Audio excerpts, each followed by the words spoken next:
NFL now, where the Steelers and the football world, frankly, are waiting for a decision from Aaron Rodgers. Right now, Pittsburgh's quarterback room consists of Skylar Thompson, rookie Will Howard, and QB1 Mason Rudolph. And time is ticking. Mandatory minicamp starts in 3 weeks. So when will we have a decision on Aaron Rodgers? Well, let's bring in NFL insider Jeremy Fowler and NFL analyst Tim Hasselbeck now. And Jeremy, I'm going to start with you. What is the latest surrounding Aaron Rodgers and whether or not he's even going to play football this upcoming season?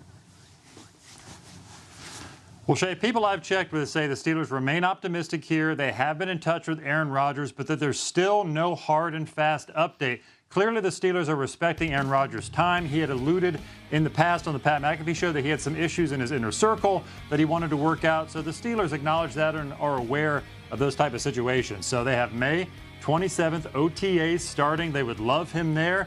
That gives him 3 weeks to potentially sign there and work out. Now, if we're playing conspiracy theory, as some around the league do, I've checked with some teams who wonder, like, hey, is he waiting on the Minnesota Vikings here? You know, where he would play 9 dome games per season, would have Justin Jefferson, Kevin O'Connell, one of the best play callers in the league. But even checking on that, the Vikings have sort of moved on. They're all in on J.J. McCarthy, so that seems unlikely. It does feel right now like it's Pittsburgh or bust.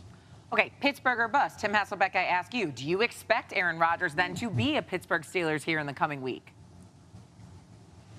I do. You know, a lot of it is, what Jeremy just talked about in terms of is Aaron Rodgers, thinking about maybe a better situation. So, like, that tells me Aaron Rodgers is thinking about playing football. Aaron Rodgers is also throwing in the offseason. Aaron Rodgers doing those things that, quite honestly, 40-year-old quarterbacks don't do unless they're planning on playing. So, between that, the contact with the Steelers, the mutual interest, I think it ultimately ends up happening.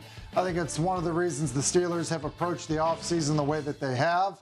And when you look at their current roster, as we kind of started this segment of who they have, they definitely are planning on going into the season with somebody else in the quarterback room, and that somebody else would be Aaron Rodgers. I agree with you. You mentioned him throwing in the offseason. Who is he throwing to? Well, someone named DK Metcalf, who now is a part of the Pittsburgh Steelers, of course. In other skill player news, just moments ago, Ravens running back Derrick Henry spoke to the media. Let's hear what he had to say. Coming off the season I had, I wasn't really happy, and I wanted to prove myself and just get an opportunity, and they gave me that opportunity, and I'm very appreciative of how much they value me to give me an extension. I just want to show them how much it means to me, how much this organization means to me by the way I work and what I do on the field. Accomplished winning the division, got into the playoffs, but ultimately we came up short. So I mean, it's a lot of fuel that should go into this season. Guys should be motivated. I'm motivated, and I'm hungry to get ready for the next one. I see that Prada shirt over there on one Derrick Henry because he just signed a 2-year, $30 million extension, so he can afford shirts like that. Jeremy, what do you think about how Baltimore is going to ultimately use Henry coming into this season? Well, I'm told that the Baltimore Ravens fully expect Henry to resume his normal workload. They believe he has at least 2 years of prime performance left. That's why they signed him to this deal. He's now under contract for the next 3 years. So last year he averaged about 19 carries per game.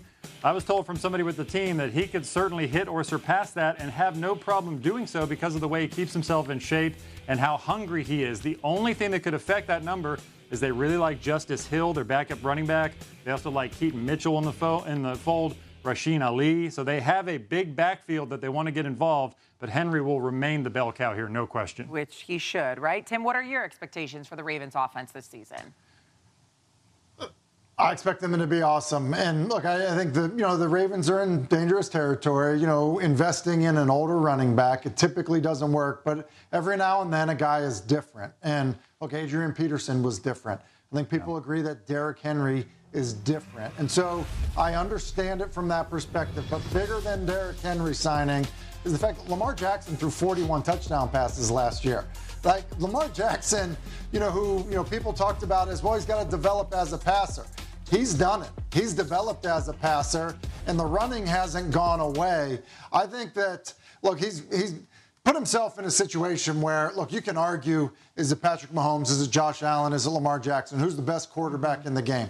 That's fine. You can argue that stuff. But the reality is Lamar Jackson's as good as anybody playing the quarterback position right now.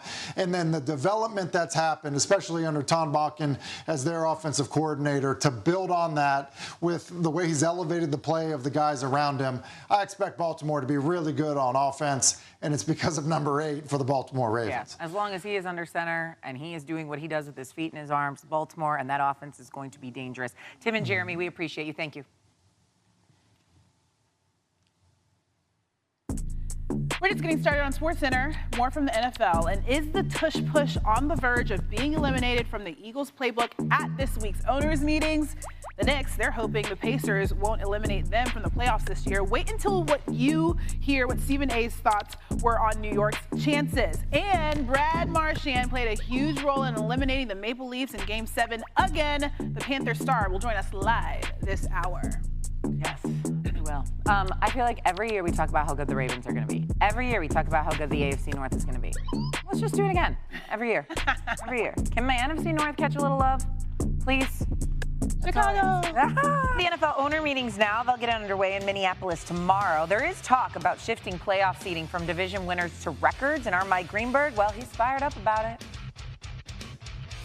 I have been arguing for this for 25 years. They're going to vote on redoing how they do the seeding in the playoffs. I am 100% in favor of this idea. I've said it before and I'll say it again. I like anything that makes the regular season more important.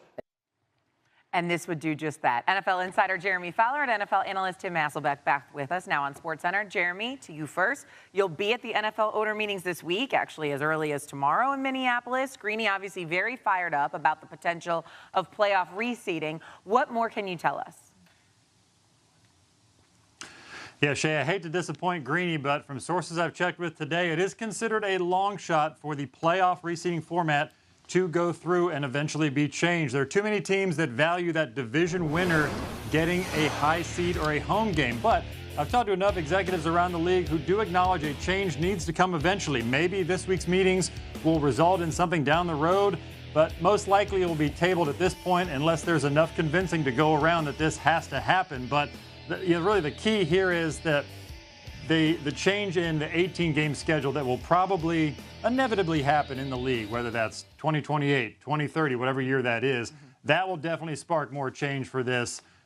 Teams I've talked to believe that they would have to create the lack of meaningless games late in the season. That's really been the issue and why the Detroit Lions have voted for this proposal. They don't want a situation where, like last year, Minnesota went 14-3 and has to play on the road. So enough teams acknowledge that is an issue. Maybe they can create down the road a differential where you can, work it out where division winners are still rewarded. But they feel like the language in this proposal right now probably isn't enough to go through. Okay, but it is inevitable that maybe the NFL moves to 18 games. If it is adopted, meaning they do reseed for the playoffs, Tim, I'm going to you here, how would that affect the NFL postseason in your mind?